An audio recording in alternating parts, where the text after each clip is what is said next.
Welcome to Earth 2, where superheroes exist and comic book talk is the norm. It is a comic book talk episode, and I am going to be doing the top 5 books that I've read this year up to this point. Sit back, relax, and as always, welcome to the planet. Wow, 2017 has officially reached the midpoint. I mean, July is almost over, and we're at the point where you can call it the middle of the year, if you can say. And it's been a very interesting year for comics and comic books, and all things comic books. So I am very, very excited about it. I am also going to be doing a top 5 that I've read for the first half of the year. So do we just jump into it? Oh, hold on. Before we jump into it, disclaimer. This isn't going to be in any order, but these are just some of the books that I feel like edged out everyone. I probably would do a honorable mentions just because, but let's get into it without wasting your time anymore. So far, it's going to be based on crossovers, events, ongoing series, and series that have ended. Okay, let's get into it. First things first is Superman Reborn. What Superman Reborn did for Superman and Rebirth in a whole, because it tied in a lot of what happened in the Rebirth book, and it brings everything together. And I think it's one of these. Superman Reborn is one of those stories that is going to be timeless. It's going to be ones that is going to be told, like, we're going to be looking at again at some point. And I feel like it's one of the ones that, DC might go ahead and say, let's throw an animated movie of this out, because it was a very, very good story. You had, elements of 52 Superman in this, and you had pre-crisis Superman going through a crisis and coming back together. It also brought back a villain that we hadn't seen in a while, whatever his name is. But yeah, and also it was one of our first book reports, so heck yeah.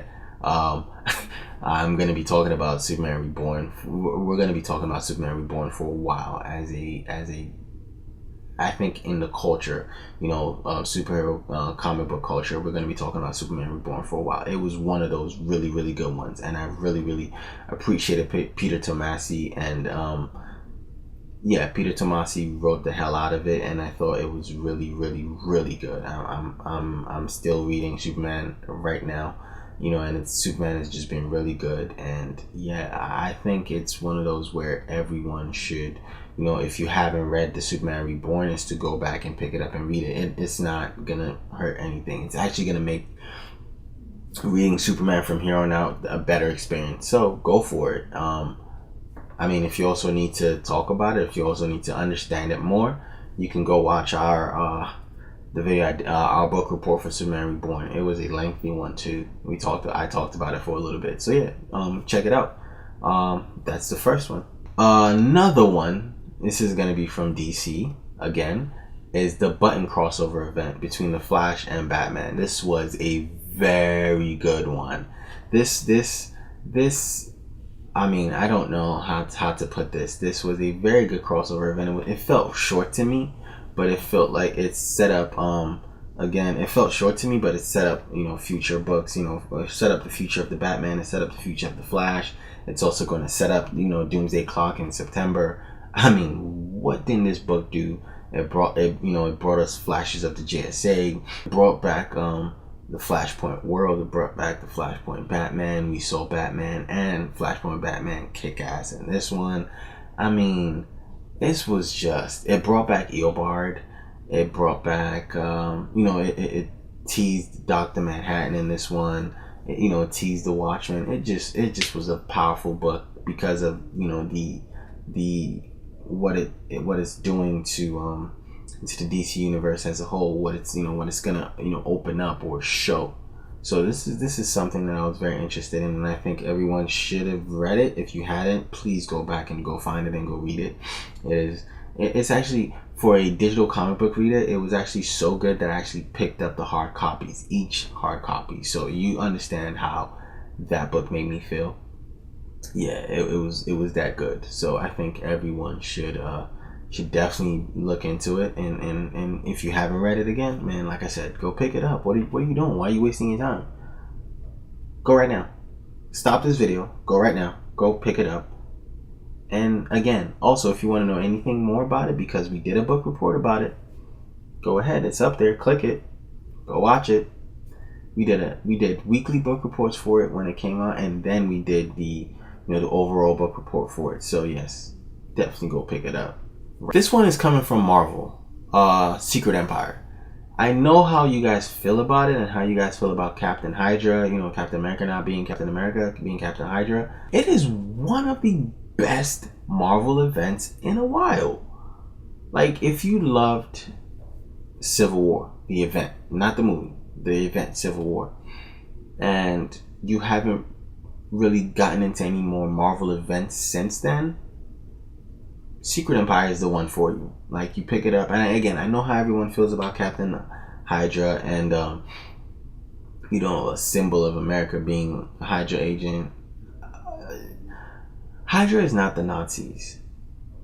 They've been around longer. They just used the Nazi propaganda to hide under it during the war, and that's when Captain America was during that war, and he found out that there was a secret organization underneath, the Nazis, and that's what Hydra is. They're not, so if you're coming off the Hydras and Nazis, then you need to understand. You need to go back and understand comic book culture, and you need to understand the story before you come out and say stuff like that. So again, I am enjoying Secret Empire. Like I said, ongoing series. So I've given you 2 crossover events. Now I'm giving you 1 ongoing series because it's right now in 7 of 9, and I'm enjoying everything that I've read so far. And I just want all our watchers, all our viewers, to go pick it up and read it. And I know there's some people that I've talked to, and they said they don't want nothing to do with this, but you should read it. If not, you can go watch our book reports that we've done on a couple of the books, because we decided, because it's an ongoing series, or longer ongoing series, we're going to not do a weekly book report for it. We're going to end up doing a full-on book report. We changed the format of that. So yes, definitely go pick that up if you haven't, or you can just wait till it goes into a trade form and you can just pick it up then. But I say pick it up now. Like, it's pretty good. It's pretty good. Just so you want to catch up. I don't know what else to tell you about it. Like I said, you can watch the first 2 or the first 3. Did we do 3 or 2? I'm not sure. We probably did 3 book reports for it. I'll post them up. So yeah, just check them out. Let us know what you think about it. The 4th one is from Image. It is Reborn. I didn't get into Reborn till late, but I was glad I did. Oh my god, was it good. It was one of the best books I read all year.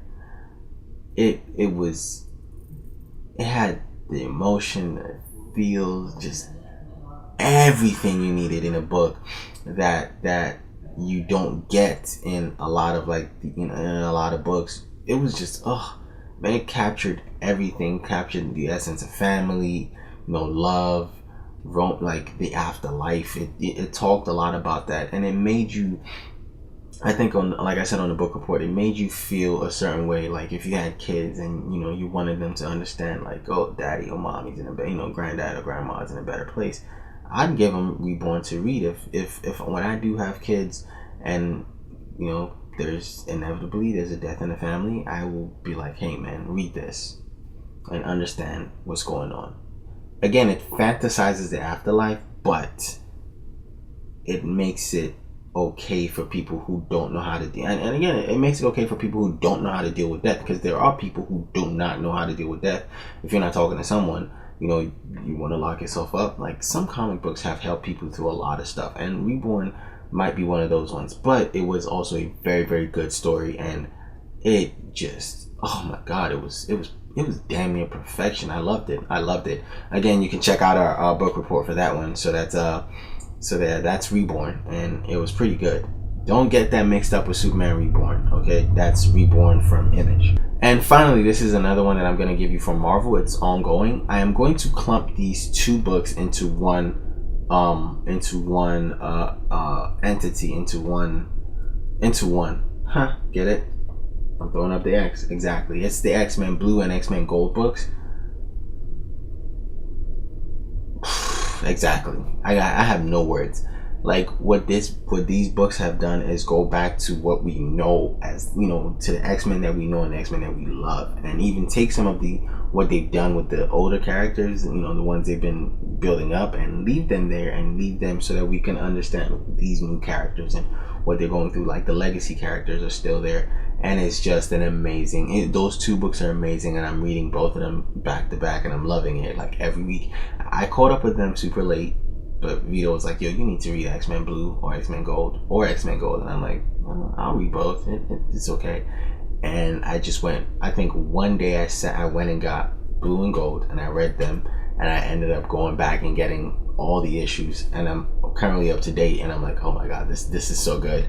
So yes, this is an ongoing series. It's still going on. I'm pretty sure it's going to go on for a while, X-Men Blue and X-Men Gold. So yeah, pick those up if you haven't already, and forget the issues with the X-Men Gold issue number 1 and maybe issue 2. Just forget whatever issues that you read about it. The books, the story's actually good, and so that's what I'm looking into. I'm looking to read the story and not necessarily what issue with the art and all the propaganda that went on with the book itself. So those are, you know, so that's it. Like I said, I was grouping them together as one because they're both X-Men books, and it'd be hard to talk about one without talking about the other, because the thing is, they exist in the same universe. X-Men Blue and X-Men Gold, they're in the same universe. You know, one has Jean Grey. I think Blue has Jean Grey as the leader. Gold has Kitty Pryde as the leader. So it's pretty good. So I'm definitely like looking forward to keeping on reading that. And there you have it, folks. Those are the top 5 books I've read from, you know, the beginning of the year until this point. I'm pretty sure my top 5 and your top 5 are not the same. So down in the comment section below, let me know what your top 5 is. Let me know what you have read that you think is better than anything I've read, and if I've not read it, I'll probably pick it up, and who knows, we'll do a book report for you. Check us out on social media, Earth2 Comic Cast, Instagram, Facebook, and the Twitter. We're always trying to update content on there and post stuff on there. We are back this week with our podcast. Again, I feel like we've taken a long hiatus. I keep saying it in all my videos. We're back this week with our podcast. Latest episode came out on Thursday. It's on Audio Mac. The link is going to be down in the description bar. Go listen. It's very, very good. We unpack SDCC. We doing a lot of things on that episode. So, hey, go watch it. Let me know what you think about it. And come back here Monday. Come back here Sunday. We're doing Game of Thrones. We're going to be doing a Game of Thrones review and episode breakdown. So, hey, we have a lot coming up to you from this point on, moving forward. So, again, it's been your boy MoeCrosby. Thank you for listening to my list. Keep watching, keep reading, keep listening, and go feed your mom, bro.